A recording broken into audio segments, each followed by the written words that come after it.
Hindi na naman ako nakapag-charge ng camera. So dito kami ngayon sa Parisan. Tama ang Team Tagapo. Pares muna kami ngayon. Pares push. So yun, no? Another day, another delivery. Pares push. Sagot na naman ito, ah! Thank you, ah! Okay na. So yun, ngayon, no, pag-usapan naman natin ng NSS, no? Ayan, NSS. So yung tinatawag na, non-seller shipping ba o non-seller shipment o ano, basta NSS, no? Tamaan nyo lang ako kasi hindi ko kasi sigurado eh. So ito yung mga parcel na hindi na check out kay Shopee. Ito yung bago kay Shopee Express eh, no? Pwede ka na magpa-deliver kahit hindi mo i-check out sa Shopee, no? Hindi na kailangan i-check out sa Shopee. Ito, expected ko na mangyayari to noon pa kasi nga maraming gumagamit sa mga live seller ng Shopee checkout, no? Yung mga nagla-live sa Facebook tapos through Shopee checkout yung shipping, no? So ito na yung ginawa ni Shopee ngayon, ni SPX, parang style GNT na. Magbubukas sa application ng ano mo, ng delivery mo. So ito na yon. So tulad nga ng mga sinasabi ko nung nakaraan pa, no? Eh ilang beses na ako nakakapag-deliver ng ganito na scam na galing sa Facebook, no? Wala naman tayong magagawa. So ito, pinakancel na to ng customer. Sakto office din. At linggo ngayon, sarado ang Royal Cable. Ayan. So shout out sa mga customer ko dito sa Royal Cable. So ayun na nga, no, tulad ng sinasabi ko, no, para to sa mga kasama kong delivery rider sa SPX, no. Para sa akin, i-confirm nyo na muna sa customer bago natin gawan ng action kasi nga alanganin eh, baka mamaya hindi naman pala ino-order, no. So nung nakaraang araw meron na ako dalawa galing, basta pare sila lang seller, magkaibang tao yon, then wala naman sila parehas ino-order pero may dumating na NSS o yung tinatawag na non-seller shipment, no. Hindi naman sila nagche-check out sa Shopee ng ganon, pinakita sa kanya application pero yun, meron nga. So ano bang ano dito, ano bang magagawa natin dito? I-cancel lang natin, no. So basta lagi ko sinasabi sa inyo na pagka mga ganito, i-confirm na lang natin kay seller, sa customer. Confirm natin bago natin itagas delivered o gawa ng action, no. Medyo alanganin na kasi eh. So text message. So may nakapagsabi pa sa akin, no, na ano daw to, yung mga ganito daw na wala naman daw ino-order sa Facebook o sa ibang seller sa labas ng Shopee pero may dumarating ng ganito. Ito daw yung mga napipindot na link sa Facebook, guys. Sabi daw ito daw yung mga kunyari parang product. Pag napindot mo daw yung link doon, parang direct yung checkout kaagad. Ang pinagtataka ko, pag sa pindot ng link na yon,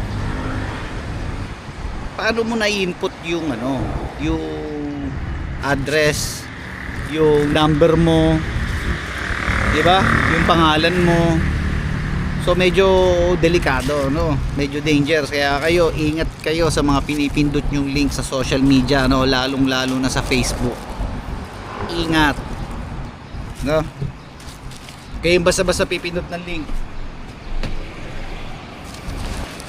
Kaya tulad niyan. Basta may nagsabi lang sa akin mga napipindot daw tong link.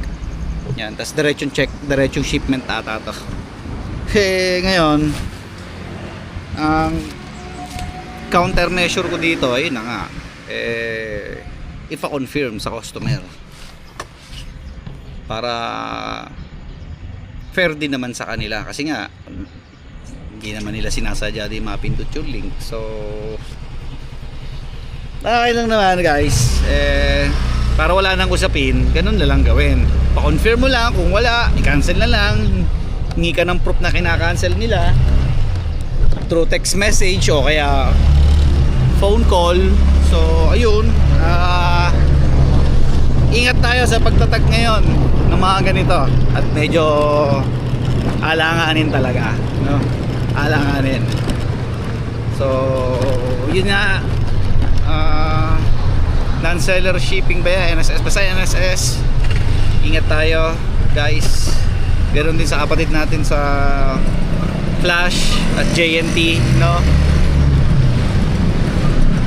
Ingat kasi nga may mga code yun sa kanila eh, kung saan manggagaling yung ano eh, yung parcel eh. Kung Shopee ba, kung Lazada, yung sa JNT tsaka sa Flash, may code yan kung galing Shopee, TikTok o Lazada tsaka Facebook. So ingat lalo na yung mga ganito, yung kinancel ko na. So nakakaapat na ako ngayong week, so medyo alanganin talaga. Deliver mo na ako. So ano yan, good yan para kay SPX to, na nag-expand siya, na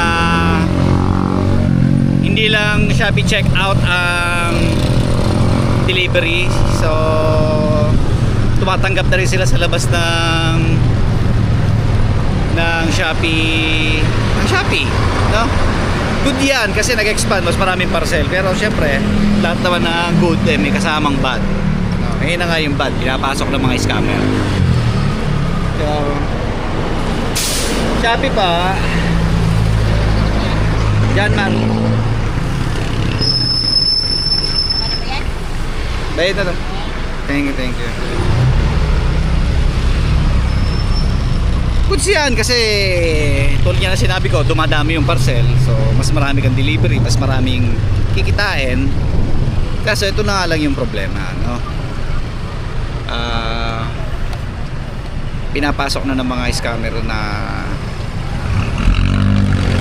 online seller.